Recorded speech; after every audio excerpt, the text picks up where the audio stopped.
Shalom from the National Council of Young Israel here at our headquarters in Paramus, New Jersey. We are happy to launch our newest program under the guidance of our new board of directors called 4 Minutes of Torah. Each and every week, you'll be introduced to a new Rav within the Young Israel movement who will share with you words of Torah. With that very happy introduction, let us begin.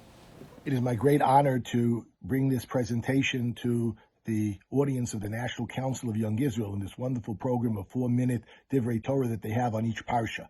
And it's my zechus to start off with the first Parsha in the new Seder of the cycle of the reading of the Parshos, which in our cycle is we go through the entire Torah once per year. There is a Yerushalmi, an older cycle where they went through the Torah in a 3-year cycle, and therefore they had a lot more time to spend on each Parsha. It's interesting, the Parshas Breishis, which takes up probably the largest amount of time of any Parsha, over 1,500 years, is unfortunately often not a Parsha that we have as much time as we would like to study, because the Mefarshim bring down that you can't really start doing Shtayim Mikra V'Echad Targum until you've completed the previous cycle. So on Simchas Torah is the day that we can really start doing Shtayim Mikra V'Echad Targum, the tremendously important and wonderful mitzvah for us to go through each Parsha and to learn it and to understand it with the Targum. Targum doesn't necessarily only mean Unklis, it means with Rashi, it means with other Mefarshim, and Parshas Breishis is so chock full of wonderful things. So I thought I'd say something very quickly to give a little spice, a little tom for people wanting to go and delve into all of the Parshos. So we know that Chava ate from the Eitz Hadas. So how was she able to be tricked? So the Medrash Rabbah brings down that Chava was taught by HaKadosh Baruch Hu. Adam told her that you're not allowed to go and even touch the Eitz Hadas. Now, the din that HaKadosh Baruch Hu said was, do not eat from the Eitz Hadas. But he wanted to make sure that she was extra careful and took extra precautions not to go near the Eitz Hadas, so he told her, don't even touch it. And the Nachush, it says he was very orum. The Nachush was very sly, and he had overheard that conversation. And therefore, he pushed Chava into the Eitz Hadas, and he showed her, see, nothing happened. When you touch the Eitz Hadas, nothing happened. Therefore, if you eat from the Eitz Hadas also, nothing will happen. And in fact, HaKadosh Baruch Hu doesn't want you to eat from the Eitz Hadas because then you'll be like a god. And therefore, this additional chumrah that was put into play, unfortunately, caused trouble.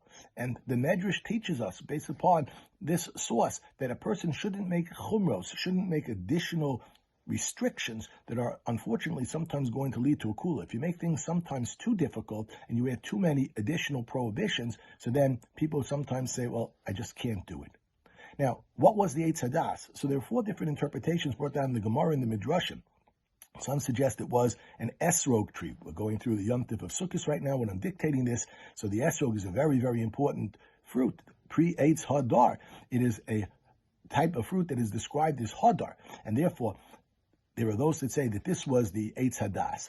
Others suggest it was a wheat tree in the days before the sin. So wheat grew on trees, but it wasn't even wheat. It was actual bread. The Margoli Siyam says, when Mashiach comes, so again, you're going to have a pumpernickel tree, you're going to have a rye bread tree that you just go up to the tree and take what you want. Others suggest that no, it was a fig tree because they sinned by eating from this fig tree, and HaKadosh Baruch Hu gave them the protection, therefore, of the fig leaves to go and cover themselves up when they realized that they weren't clothed properly. And others suggest that it was wine. Wine is the source of all trouble. Wine can unfortunately lead people to do terrible things, and therefore this must have been a wine tree. But there's a beautiful pshat that's brought down by one of the Mefarshim in the Medrash Rabbi, and he says that actually the Eitz Hadas wasn't one single tree, it was an orchard, and therefore all of these trees, all of these opinions are correct. So there really is a tremendous amount that we can learn from each Parsha, delving into it and seeing the wonderful secrets of HaKadosh Baruch Hu, and to learn from them and to become much better Jews. Everyone should have success in the Shtayim Mikra V'Echad Targum.